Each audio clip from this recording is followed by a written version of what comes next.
실무 9차 시 벽돌 포장하기 실습을 하도록 하겠습니다. 소성 벽돌을 이용한 평깔기 작업을 할 건데요. 이러한 형식의 평깔기가 있고요. 헤링본 스타일이라고 불리는 형식의 소성 벽돌을 이용한 평깔기가 있습니다. 이러한 벽돌은 사용 목적에 따라서 시공 기법을 적용을 할 수가 있는데요. 모래 안정층을 이용하는 건식 기법이 있고요. 이러한 건식 기법은 보도용의 블록 포장을 할 경우에 적용을 한다고 보시면 되겠습니다. 일반적인 그런 보도용 기법이고요. 습식 기법을 보조기층으로 활용하는 방법도 있습니다. 주차장이라든지 이런 하중이 좀 더 많이 실리는 그러한 곳에 습식 기법으로 콘크리트와 모르타르를 붙여서 마른 비빔에 모르타르를 사용을 해서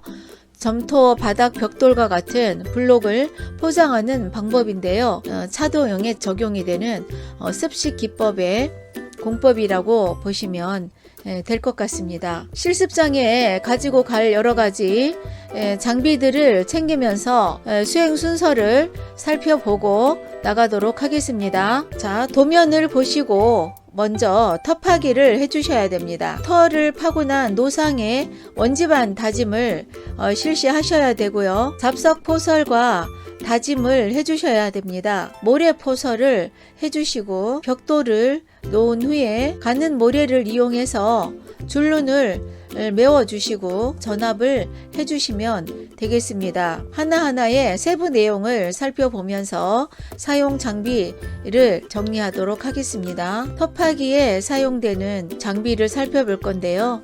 터를 팔 때도 설계도 단면도상의 깊이를 파주셔야 되고요.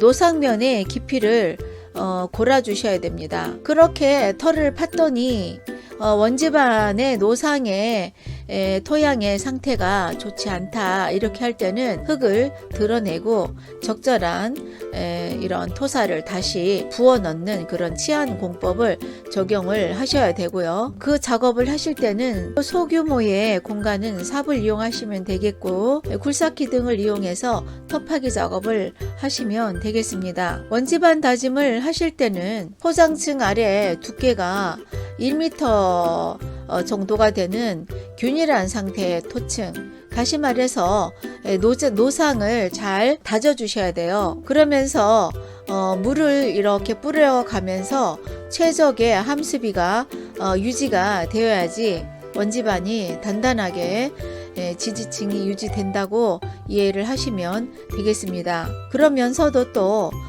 표면의 구배는 2%가 만족이 되어야지 물빠짐이 잘 되면서 이 노상이 연질 지반화 되는 걸 막을 수가 있습니다. 원지반 다짐을 하실 때는 예를 들어서 두꺼운 토양을 한꺼번에 다지지 마시고 조금씩 30cm 정도로 물을 뿌려가면서 다짐을 실시하셔서 최적의 함수비가 유지될 수 있도록 원지반 다짐을 하시면 되겠습니다. 그렇게 함으로 해서 부등치마가 방지될 수가 있겠죠. 자, 원지반 다짐은 진동 롤러 4.4톤짜리의 진동 롤러를 왔다 갔다 하시면서 4회 왕복으로 다져주시면 되겠습니다. 원지반 위에 실려지는 모든 하중의 최종의 지지층이 이러한 원지반이 되는데요. 건조 시의 밀도가 토양의 밀도가 90에서 95%가 유지가 될 수 있는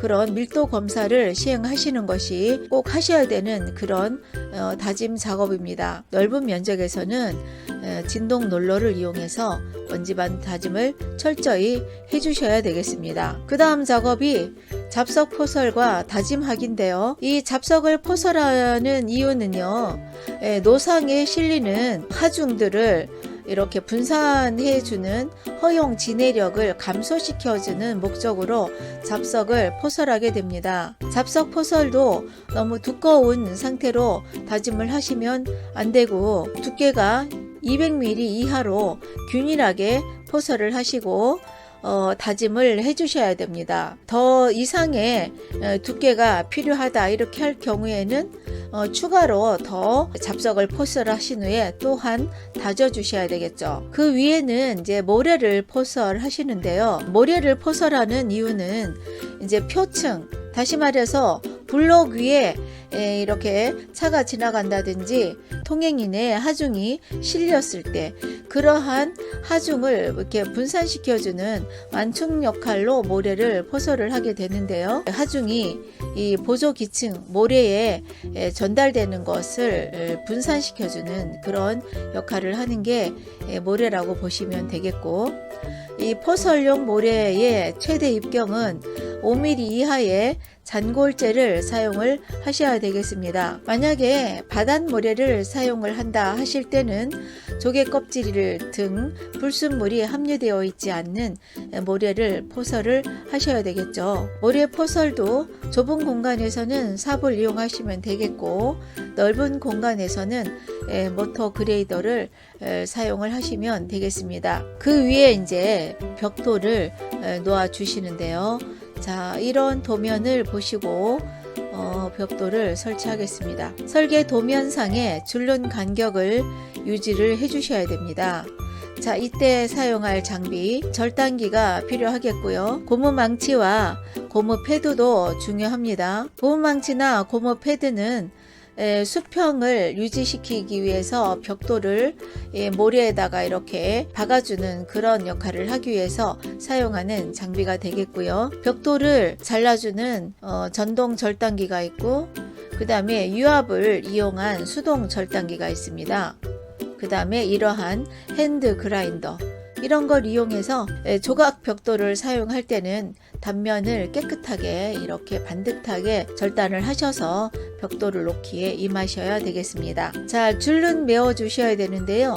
줄눈 메우기용 모래는 최대 입경이 2.5mm 이하인 잔골재를 사용을 하셔야 되겠고, 바닷모래를 이용하실 때는 염분 농도가 0.05% 이하가 되도록 잘 세척을 하셔서 건조를 시킨 후 사용을 하셔야 되겠습니다. 자, 사용 장비는 줄눈을 메우기 위한 스페이스 리브라고 하는 간격대를 사용을 하셔서 모래를 포설하신 후 줄눈에다가 이렇게 밀어 넣으시면서 줄눈을 메워서 이런 벽돌이 한쪽으로 쏠림 현상을 막아주시는 게 좋겠고요.